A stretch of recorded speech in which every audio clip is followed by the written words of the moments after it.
The week after St. Patrick's Day, 1902, I was called into my boss's office. I thought he wanted to talk to me about my reporting on the parade through downtown St. Paul. "John, nice reporting on the parade last week. I've had a lot of good comments on the family names you focused in on. I didn't know we had so many Irish in the community." "Thank you. Now, I have a new assignment for you. 2 days ago, there was a murder up in Frederic. The train depot manager was stabbed to death. I thought you might want to run up there and see if you can come up with a story. Talk to the authorities in Polk County, and at the same time, follow up on some of the other stories you mentioned after your last trip. Starting Monday, I'm giving you the week to see what you can come up with. Ideally, I want to be the first paper to report the killer was caught. Good luck." Heading back to my office to make preparations, I was more interested in looking up Elizabeth than working on the murder. I didn't have time to write a letter, so I went to our telephone telegraph room and got off a telegram to Frederic telling her I was coming.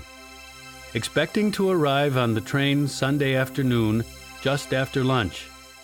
Won't she be surprised? At the same time, I made a reservation at the Roadhouse and asked for the same room I was in before. I liked the view. It had a good view of the depot. I went home early on Friday afternoon and spent the time helping Mom with getting wood in the house to last the week and being sure she had everything she needed. "John, you're going to look up that Elizabeth when you get there?" "I think I might look her up. She might be a good source of information."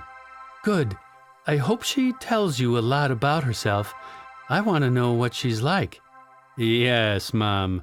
I'll be sure to look her up and tell you all about it when I get back." Of course, I was being a little sarcastic. Mom only wants the best for me, but sometimes she can get under my skin. The snow on the tracks coming up the bluff into Osceola was slippery, and the engine couldn't get good traction. Once we got up on top, the land leveled out, and the train had no problems until we reached St. Croix Falls and had to ascend the hills there. Once we backed out of the depot and made the switch to the Gandy Dancer run at a junction they called Summit, we didn't have much room to get up ahead of steam. But we made it to the top and picked up speed as we headed up to Centuria. The train pulled into Frederic a half hour late, and I was the only one on the train, except for John, the conductor, who I met last fall. We had time to talk on the way up. He said it was a mess in the depot where they found the dead body. Everyone with the Sioux line was stunned. The townspeople were scared to go out of their homes at night and were looking around at their neighbors. One of them was the killer.